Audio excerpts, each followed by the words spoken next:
Olá você, bom dia, boa noite, boa tarde. Mais uma vez, obrigado pela sua presença no nosso 19º Nunca Normal. Hoje, num dia lindo aqui em São Paulo, para receber o nosso amigo Emerson Tchotchorovski. Emerson, muito obrigado pela sua presença. Eu que fico agradecido pelo convite de três feras aí para a gente discutir um pouquinho alguns assuntos relacionados com estresse e adorei, inclusive, o programa Nunca Normal, é maravilhoso. Parabéns pelo nome. Mais uma edição nada normal, né? Mais uma edição nada normal. Nada normal.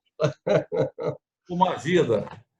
E nós já te apresentaremos aqui com tudo que você merece, contando para as pessoas a sua experiência, mas nós começamos sempre o programa perguntando para Seattle. Como está Seattle, Bruno Fiorentini? Pois é, aqui no headquarters do Nunca Normal, você vê que eu que tenho aqui o painel atrás de mim. Seattle tá, ela não conseguiu se fixar no verão ainda, está voltando atrás um pouquinho, hoje está fazendo uma temperatura um pouco mais amena, mas está muito gostoso, o céu está claro, o que significa que teremos golfe no final de semana, o que é sempre bem-vindo e bom, e tudo em cima, Seattle, e infelizmente a violência continua também na cidade de Seattle, nas cidades em volta, né, no entorno está mais tranquilo, mas a cidade de Seattle, principalmente a parte ali de Capitol Hill, a parte de downtown, infelizmente a gente está ainda sofrendo com algumas ondas de violência. Já não é mais só o protesto, eu acho que agora já são ondas de violência realmente. Vamos ver aí como é que isso se desenvolve no decorrer das próximas semanas. Cadu, e esse pedacinho de Brasil entre Bragança Paulista e Tuiuti? A gloriosa Tuiuti.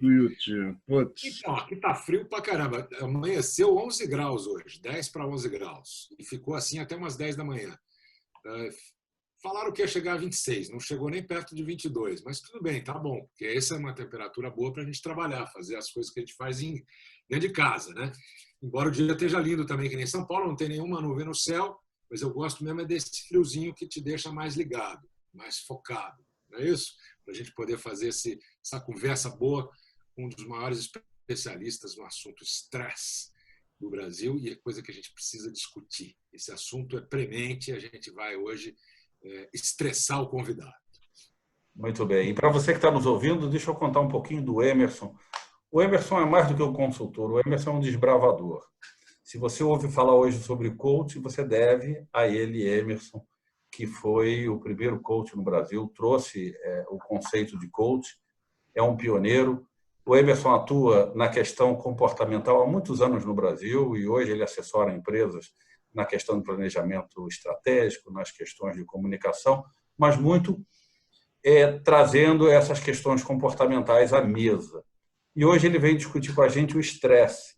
Há algum tempo, e você conta para a gente um pouquinho sobre isso, Emerson, você cunhou o termo stress break.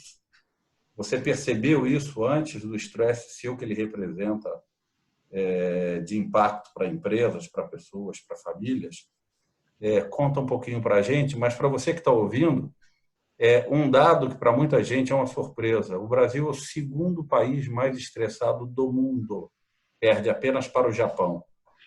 E a segunda causa de afastamento das empresas é a ansiedade e depressão. Ela só perde para o LER, que é o esforço repetitivo, e aí pode estar na mão, pode estar no cotovelo, pode estar no pé. Quer dizer, é uma doença com um nome único, mas pode estar em vários lugares do corpo. E você está falando de uma doença, uma falta de saúde mental, sendo a segunda causa de afastamento de trabalho. E, Emerson, eu começo para você perguntando isso. O Brasil é um país tão alegre, em tese a gente leva menos a sério as coisas, sabe se defender, pelo menos no marketing do país. Por que a gente é o segundo país mais deprimido do mundo, mais estressado, perdão? Eu acho que tem uma série de razões, inclusive isso está relacionada à nossa própria ignorância do que é estresse. Tá? A gente antigamente falava assim, meu pai falava assim, eu estou nervoso. Né? Ele está precisando tomar um remédio para os nervos. Né? E, na verdade, ele estava agitado, ele estava estressado. Né? E a gente, infelizmente, nós não temos nada que nos conduza para ter conhecimento a respeito de estresse. Porque na escola a gente aprende coisas sobre o corpo humano, então vem o sistema circulatório, respiratório, digestivo, etc. e tal, e a gente não fala nada de estresse, né? A gente não sabe do que se trata, a gente não tem muito claro qual que é a sintomatologia do estresse, quer dizer, tem pessoas que falam, não, eu tenho um problema de dor de cabeça, pode ser uma enxaqueca, pode ser uma enxaqueca. Mas deixa para lá, afinal de contas, né, é frescura. Depois tem uma outra coisa também que eu queria pontuar, eu acho que nós não temos um estudo para explicar exatamente o porquê, né? Eu estou simplesmente abordando alguns assuntos. As pessoas não tendo o conhecimento a respeito do estresse, e da sintomatologia, ela não coloca em primeiro plano aquilo que ela está sentindo, né? Por outro lado, tem uma questão que estresse também é uma coisa que é uma palavra que é palavrão, né? Por quê? Porque nós vivemos numa sociedade extremamente competitiva, né? E o que acaba acontecendo? Quando você fala que está estressado, o seu líder pode chegar e falar, não, pô, estressado o quê? Eu tenho muito mais motivos, né, para estar estressado do que você. O que você vem aqui encher o meu saco? Falando português claro, né? Então, vai cuidar da sua vida, né? Eu até algum tempo atrás, eu estava comentando com o Cadu que eu me reportando, trocando uma ideia com um amigo que eu considero ele plugado, ligado em todas as áreas, ele virou para mim e falou o seguinte, ele falou, falando até do stress break, ele falou, mas eu quero te dizer uma coisa, isso não está na agenda das empresas, nós estamos aqui em busca de resultado, inclusive muito interessante, que isso foi antes da pandemia, né? Quero ver como é que ele está vendo hoje. Então, as agendas estão... não tem agenda para isso. E outra coisa, cara, eu sou feliz. E felicidade é uma responsabilidade de cada um. Não venham querer pedir abraços e afagos para mim, porque eu estou pouco me lixando. Isso é um problema individual, cada um que vai buscar a sua felicidade. Olha só como é que é a liderança. Eu estou falando de um cara que eu fico preocupado, sabe por quê, Rogério, Cadu e Bruno? O cara tem um nível de influência violentíssimo. Então, essa coisa de que o estresse é frescura. Então, eu não posso admitir que eu estou estressado. Consequentemente, eu não sei o que é estresse, não posso admitir, nem vou me aprofundar a respeito disso. Começa com um processo de falta de autoconhecimento, né? E tem mais um agravante, que o estresse ele é uma situação absolutamente subjetiva, porque cada um vai responder ao estresse muito em função das suas memórias anteriores, daquilo que está lá no hardware, no cérebro dele, em função das vivências que ele tem.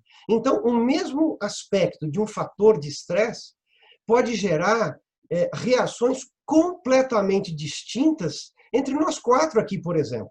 E o que acontece? Apesar de você estar alegre, né, ter essa visão de um país mais descontraído, do samba, do futebol, nós somos extremamente estressados, né? Mesmo porque você colocar uma escola de samba na avenida dá um estresse do cacete, né? Se você for ir para um jogo de futebol, você tem estresse em tudo, né? Dentro de campo, fora do campo, o pai que não pode levar o filho porque senão vai ter problema, o carro vai ser roubado. Ou seja, a gente vive, e o Bruno pode, inclusive, complementar alguma coisa aqui. Acho que o Bruno, vivendo hoje em Seattle, deve imaginar que nós somos completamente desorientados e loucos de viver o que a gente vive no nosso dia a dia. Esse brasileirinho alegre, né, que trabalhava 12 horas por dia na empresa, agora está trabalhando 14, 16, que o chefe dele está assim, super preocupado de colocar as coisas para frente, ele não está super complicado. Então, eu acho que é uma série de fatores, né? E sem contar também um outro aspecto que eu queria aqui para terminar. É a banalização do uso, inclusive, de drogas, tá? Que são dadas por médicos, né? Se a sua mulher tiver um problema qualquer de estresse, e aí, vamos dizer assim, ela está com dificuldade de dormir, aí ela vai no ginecologista dela. O cara vai falar, toma um Rivotril aí, toma um Pax, entendeu? Porque isso aí vai melhorar para você. Então, o Brasil é um país que consome 26 milhões de caixas de Rivotril por ano. Cara, tem alguma coisa errada, né? Então, esses psicotrópicos, eles estão aí direto. E agora parece que tem uma droga aí que, talvez até ignorância minha, desculpem a minha ignorância, eu fiquei sabendo essa semana, é alguma coisa que chama Vivance ou alguma coisa do gênero, né?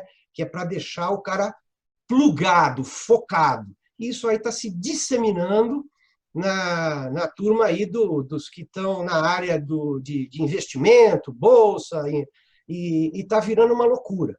Né? Então, Emerson, vem Vance, acho que é isso. Vem Vance, tem até um documentário na Netflix que fala sobre essa questão da medicação, que a molecada que está na faculdade ou mesmo no high school americano, porque o documentário é americano, mas aqui no Brasil você encontra essa droga também, que é o Adderall.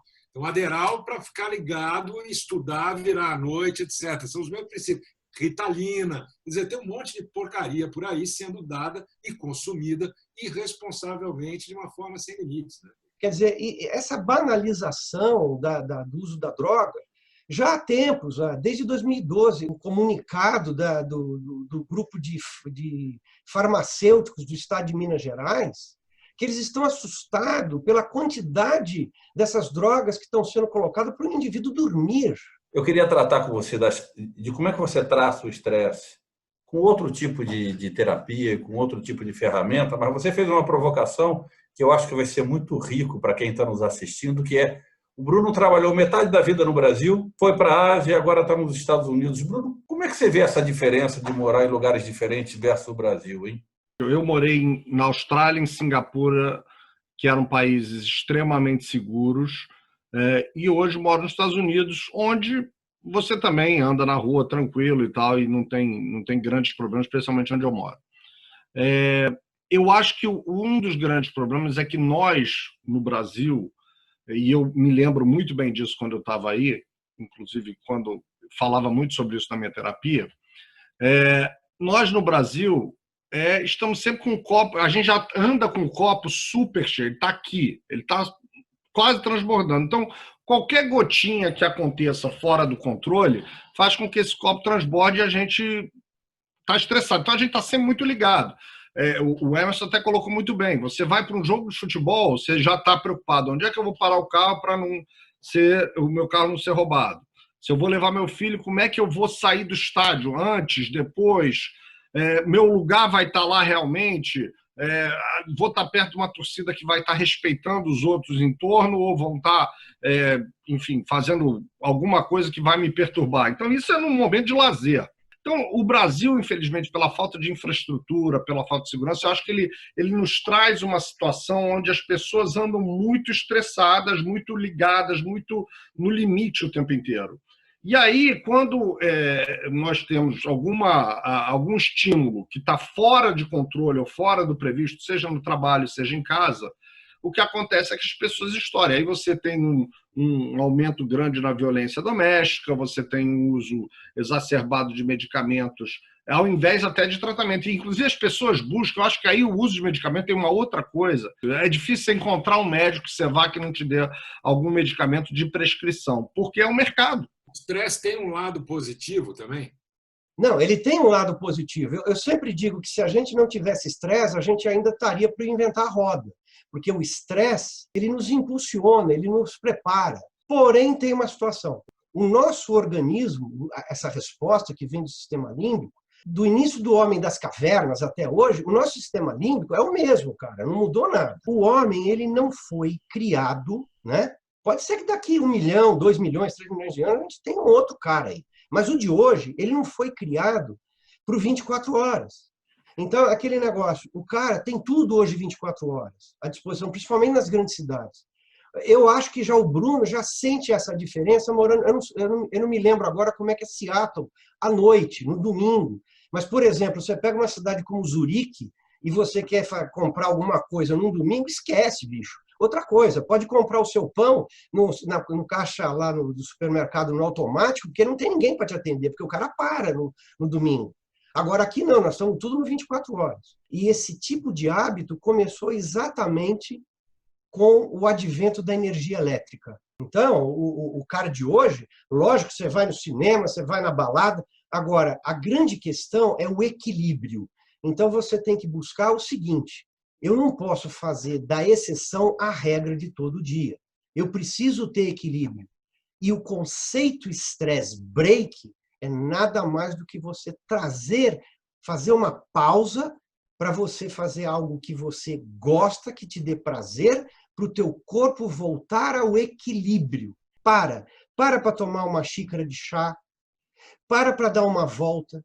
Como é que você lida com essas situações que você está descrevendo para nós, que te afetam também, como qualquer ser humano? Como é que você lida com isso? Você toma o Rivotril ou não? O que você faz? Aí nos Estados Unidos, Bruno, tem aquele One Minute Meditation, que o cara ele é genial.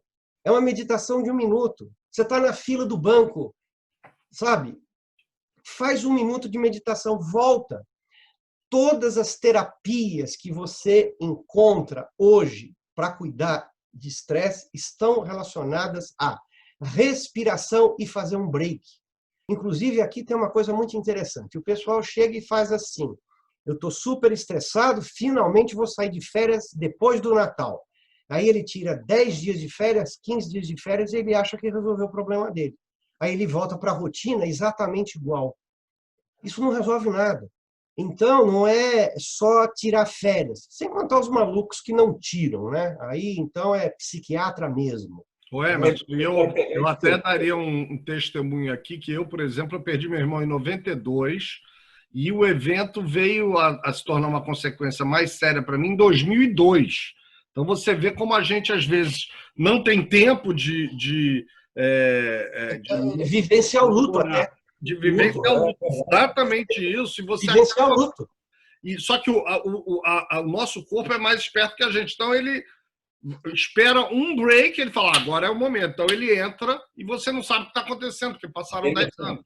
Um ponto aqui, pegando a sua fala. Você está nas empresas e você deve estar vendo as empresas mais preocupadas com esse tipo de problema de saúde mental nas pessoas. Como é que as pessoas reagem quando você conversa com elas? Primeiro, isso é uma pergunta. Você está vendo as empresas mais preocupadas institucionalmente? Olha, eu vou dizer sinceramente para você, ainda não no nível que deveria. Empresas que não cuidam dos funcionários acabam tendo mais faltas por sick days, né? por dias que a pessoa está doente, mais ausências por longos períodos. Você está no meio do país, de um dos países que mais pesquisam sobre estresse, que mais tem estudo sobre estresse. Estresse é uma resposta não específica e involuntária do teu organismo.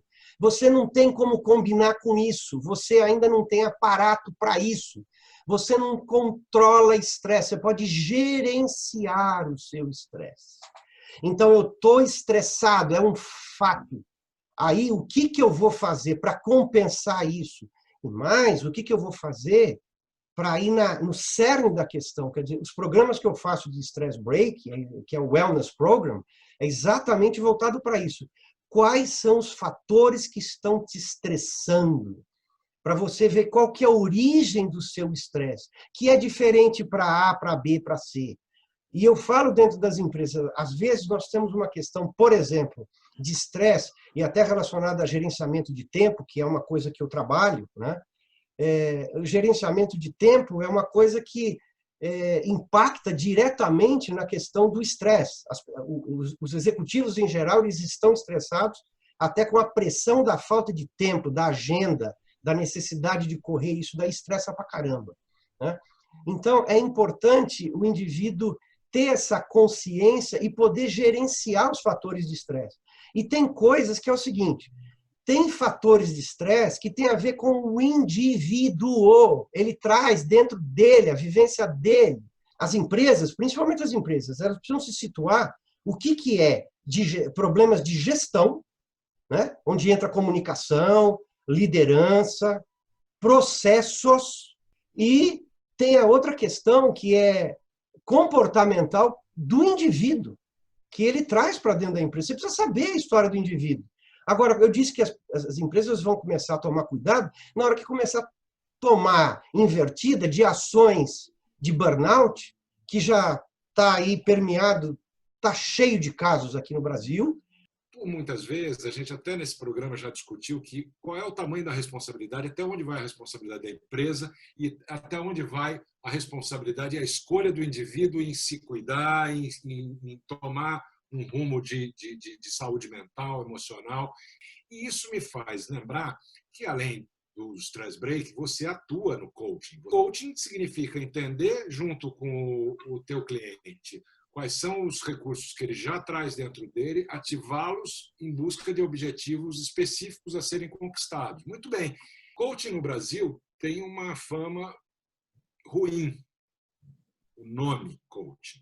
Qual é o problema do coaching e se ele é a ferramenta para essa decisão individual que é preciso ser feita? Porque senão fica tudo a responsabilidade da empresa.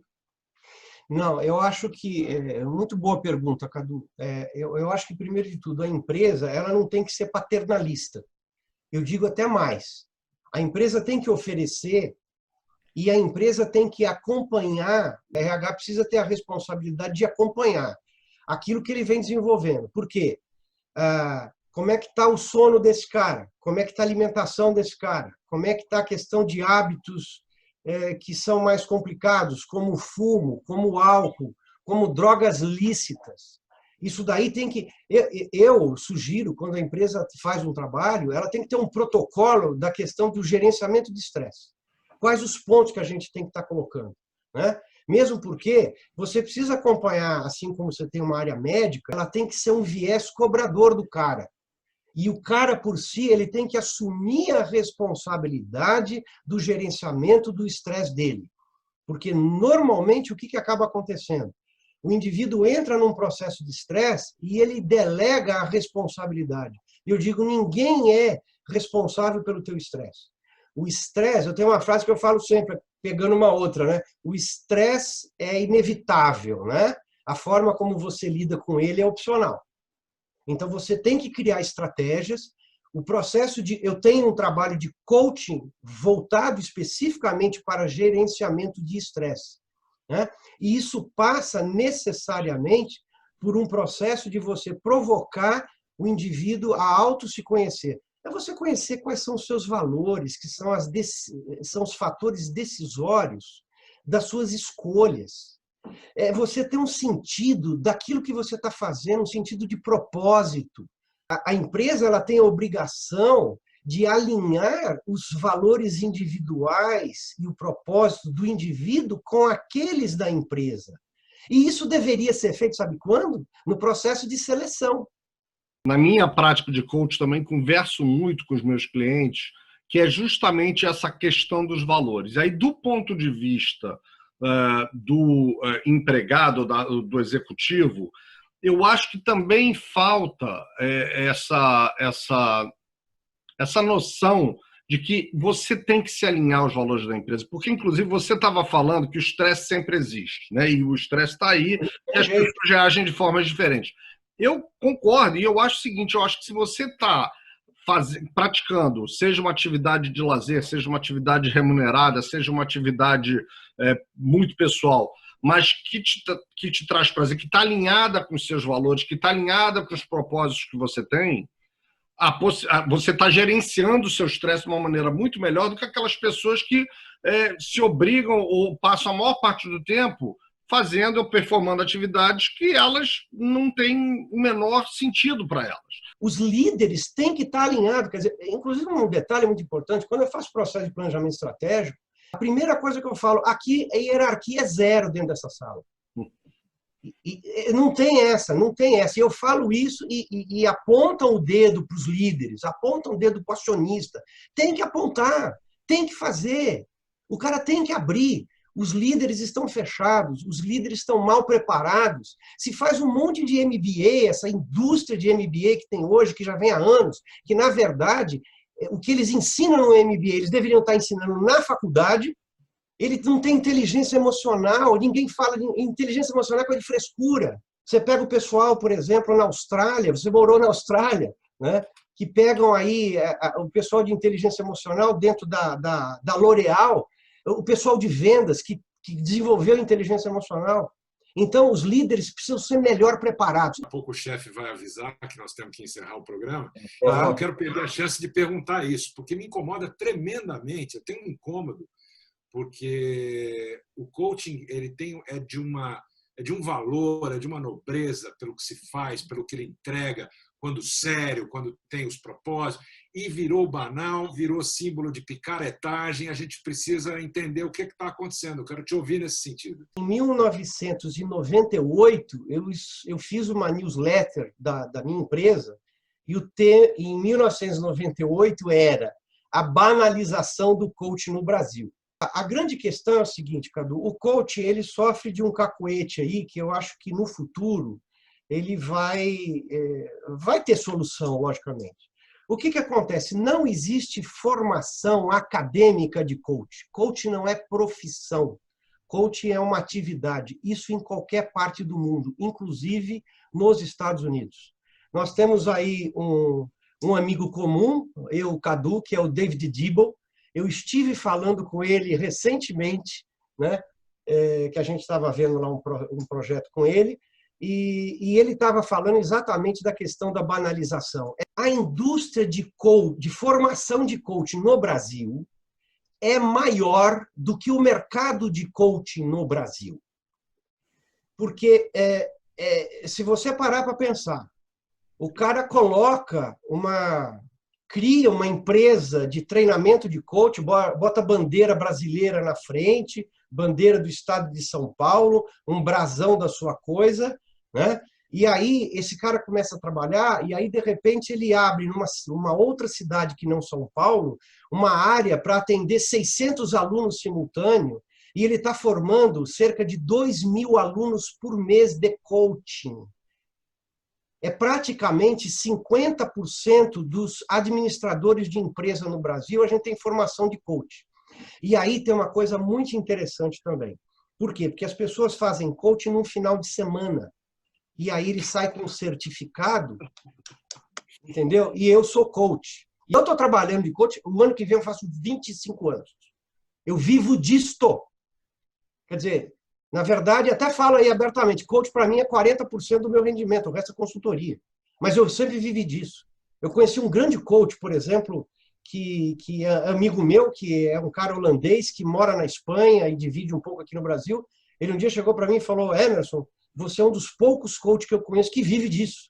Porque eu me especializei, porque eu fui atrás, porque eu criei a minha metodologia, eu criei um sistema que é de vivência.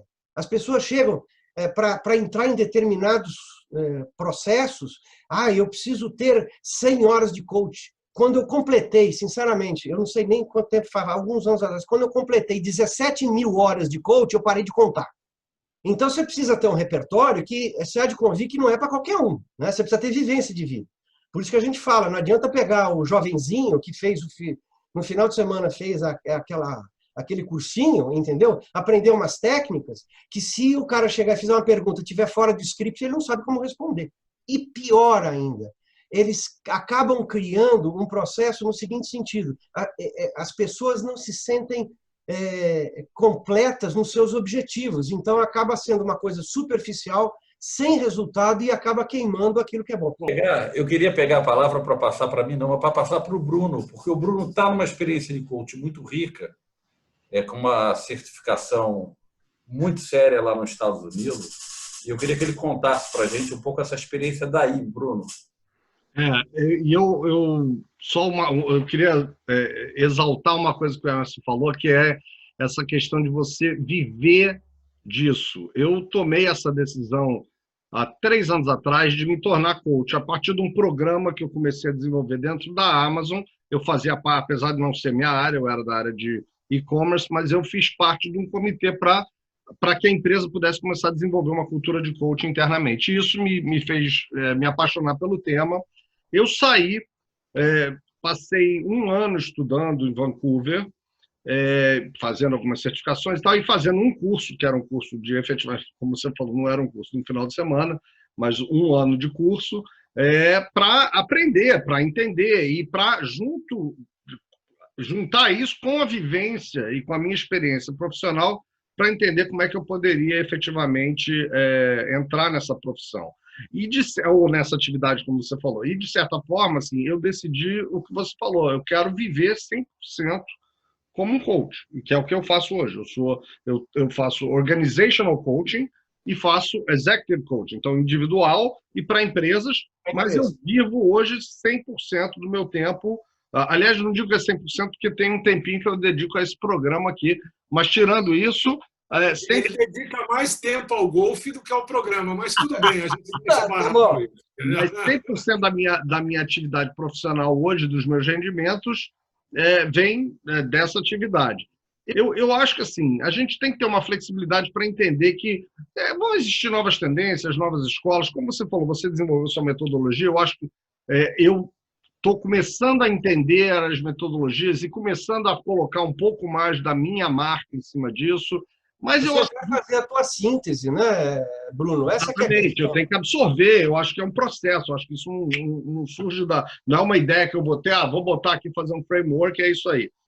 Mas eu acredito que para você ter um mercado sério, você tem que ter um pouco mais de consistência, você tem que ter um código de ética que seja seguido, etc, etc. E, infelizmente, com isso, a gente acaba vendo a banalização de tudo isso. E eu tenho alguns profissionais que eu me espelho que são pessoas que vivem disso. Eu agora estou te conhecendo e acho o máximo, e dá para ver isso, mas eu, por exemplo, eu conheço aí no Brasil duas pessoas, a Mônica Fix e o Marcos Souza Aranha, que também vivem exclusivamente disso. E a Mônica fez um mestrado no INSEAD, que tem uma formação de coaching embutida, foram 2 anos de investimento alto para isso, né? E vem fazendo isso há anos, e o Marcos vem fazendo isso também desde os anos 2000. Então, eu acho que você vai ter pessoas sérias e, infelizmente, como você tem uma quantidade de gente fazendo isso de bico, né? Como a gente fala no Brasil, é isso que acaba levando a indústria para baixo.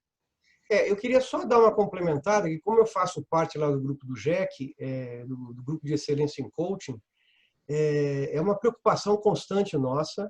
A gente acabou criando dentro do GEC a questão de um código de ética, que, na verdade, ele segue a partir do código do administrador, porque a gente está numa autarquia debaixo do Conselho Regional de Administração. Então, a gente tem um código de ética, a gente tem, inclusive, a questão das competências, que às vezes tem isso também. O coach, para ser coach, ele precisa desenvolver determinadas competências. Mesma coisa. Que eu iria além até, Precisa também ter um grupo de talentos para o cara ser coach, porque senão não adianta, né? Você deve conhecer aí o que o Gallup faz com o Donald Clifton, do Strength Finders, né? Se você não tiver um grupo de talentos que possam alimentar essa sua capacitação, você vai ficar batendo o martelo lá no ferro e não vai acontecer nada, né? Então, agora, o que a gente tem de sentimento é que, em algum momento, alguma faculdade, né, alguma área vai pegar como um processo de especialização. E agora nós estamos numa fase ainda muito anterior. Por quê? Porque, logicamente, existe sempre o espírito de corpo, então poderia falar que o coach vai ser dado pelos psicólogos ou então pelos médicos, sempre tem essa briga, a mesma coisa que a acupuntura, né? A atividade de acupuntura no Brasil e o ato médico tem essa relação. Então nós vamos passar ainda por isso. Eu creio que vai ser uma especialização e que deve ser dada em todas as áreas. Não importa se o cara é engenheiro, advogado. Lá no grupo, nós temos de todas as formações. Emerson, eu quero te convidar, então, inclusive, a você visitar e dar uma olhada como benchmark. Tem a NYU, que está... a Columbia, a Columbia University, em Nova York, a University of British Columbia, em Vancouver, que foi onde eu fiz, e o INSEAD, os três têm um programa muito parecido do que você está falando aí. Eu acho que poderia ser interessante você dar uma olhada nisso. Inclusive, a parte da UBC, eu posso fazer a ponte para você com o maior prazer. Seria maravilhoso. E o que eu quero dizer é que isso fatalmente vai acabar acontecendo aqui no Brasil. Mas eu acho que isso é uma questão de tempo e, obviamente, em todo o mercado, mesmo você vai na medicina, você tem médicos bons, médicos maus, e é o que eu digo sempre. Antes de você contratar o teu coach, conversa com 3, vê se você tem empatia, vai ver o que o cara já fez, qual o exemplo. Às vezes, eu posso ser muito bom coach para um cara e posso não ser para o outro. Não está no meu repertório, talvez, na minha vivência. Isso daí é uma coisa que precisa ser buscada. É como você buscar um advogado, um médico ou um psicólogo para você se tratar. Precisa se informar, porque senão você cai nessa turminha aí que fez coach de final de semana. Mecânico de carro também, viu? Com certeza. Emerson, eu tenho um dever institucional aqui muito ruim, que é o dever de acabar o programa. Sempre faço Que pena. informação. Vamos marcar outra, pô. Não, Dá para a gente falar aqui o dia inteiro. Pois é. mas eu queria pedir para você, além de agradecer muitíssimo a sua gentileza de estar aqui conosco num dia corrido, que você deixasse uma mensagem, porque nós estamos vivendo uma quarentena que é uma mudança. Nós estamos vivendo uma nova forma de trabalhar, que é o trabalho remoto, que é uma mudança. Tudo ao mesmo tempo. E se o estresse é uma reação à mudança, que mensagem você deixa para a gente para fazer esse gerenciamento? Olha, por incrível que pareça, a melhor forma da gente gerenciar o estresse é fazer um profundo mergulho nos nossos valores. O que é importante para mim? Quando a gente faz um processo de gerenciamento de tempo, a gente pode perceber, e quando aí a pessoa põe numa planilha, as pessoas ficam assim assustadas como elas gastam tempo com coisas que não são importantes para elas. Dentro da empresa é a mesma coisa, né? Até o gerenciamento dentro das empresas. Quantas coisas você faz, você gasta a sua energia, o teu tempo em coisas que não são importantes, né? Eu acho que essa pandemia, eu considero um verdadeiro freio de arrumação na loucura que essa sociedade estava vivendo, né? E eu acho que é um momento de você mergulhar profundamente nos seus valores. E dentro do conceito stress break, pare, pense, sinta o teu corpo. O teu corpo é sábio, ele tem todos os elementos, ele sabe direitinho daquilo que você precisa.